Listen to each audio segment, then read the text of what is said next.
श्री राम समर्थ। जून 24। ज्ञान दुधारा शस्त्र है। जो लोक कल्याण के लिए आकुल होकर ग्रंथ लिखता है वह सच्चा ग्रंथकार है। जो अच्छे विचार पढ़कर आचरण में लाता है और लोगों को बताता है वह सच्चा वक्ता है। और जो लोगों को जैसे बताता है वैसा ही आचरण करता है वही सच्चा श्रोता और साधक है। आजकल ज्ञान प्रसार के अनेक साधन उपलब्ध हो गए हैं और इसलिए अवांछनीय जानकारी का भी प्रसार तेजी से हो रहा है।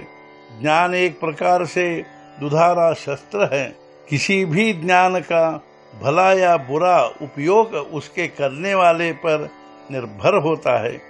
ज्ञान मूलतः पवित्र होता है। जो ज्ञान नीति और धर्म की नींव पर निर्माण किया जाता है वह अधिक प्रभावकारी होता है।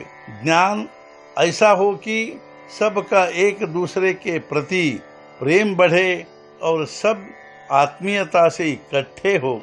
अमीर गरीब, विद्वान अशिक्षित, छोटे बड़े, स्त्री पुरुष, इन सब को एक दूसरे के प्रति प्रेम, आदर और आत्मीयता बढ़ेगी, ऐसा ज्ञान अभिव्यक्त होना चाहिए।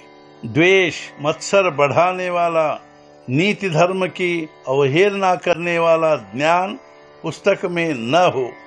विद्वान शास्त्रज्ञ नई खोज से जग को स्वार्थी और लोभी बनाते हैं, जिससे सर्वनाश होता है।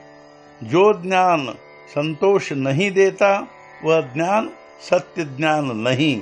संसार का सत्य रूप जिससे ज्ञात होता है वही सच्चा ज्ञान है। देह के बारे में जो ज्ञान वह व्यावहारिक ज्ञान है। जो जैसा है वैसा उसे पहचानने को तत्वज्ञान कहते हैं।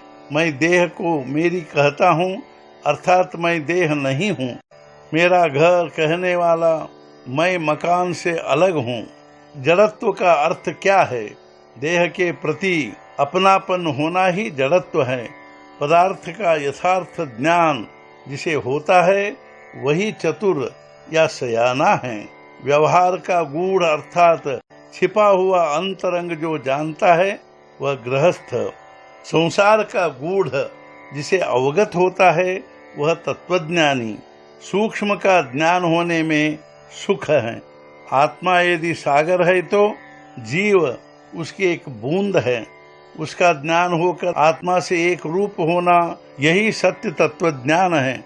ब्रह्म सत्यम जगन मिथ्या आदि बातें समझना कठिन है, फिर भी अभ्यास से दीर्घ समय के पश्चात जरूर समझ में आएगी।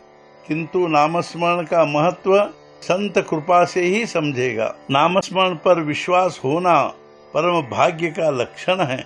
हमें बुद्धिभेद से दूर और सावधान रहना चाहिए। जिन ग्रंथों को सुनकर भगवान के प्रति प्रेम निर्माण होता है, जिनके कारण विरक्ति पैदा होती है, अनीति का त्याग कर नीति मार्ग, धर्म मार्ग का अवलंब करने की इच्छा होती है, ऐसे ग्रंथ सद्ग्रंथ होते हैं। उदाहरण के तौर पर ज्ञानेश्वरी, दासबोध, नाथ भागवत, इन ग्रंथों का अखंड वाचन करके चिंतन करना बहुत जरूरी है। इससे ईश्वर प्रेम निर्माण होगा। आज का मुख्य विचार, अत्यंत कठिन समस्याओं से भरे संसार के ग्रंथ पढ़िए, लेकिन अंत में सरल से सरल नामस्मरण ही करे। सद्गुरुनाथ महाराज की जय। जय जय रघुवीर समर्थ।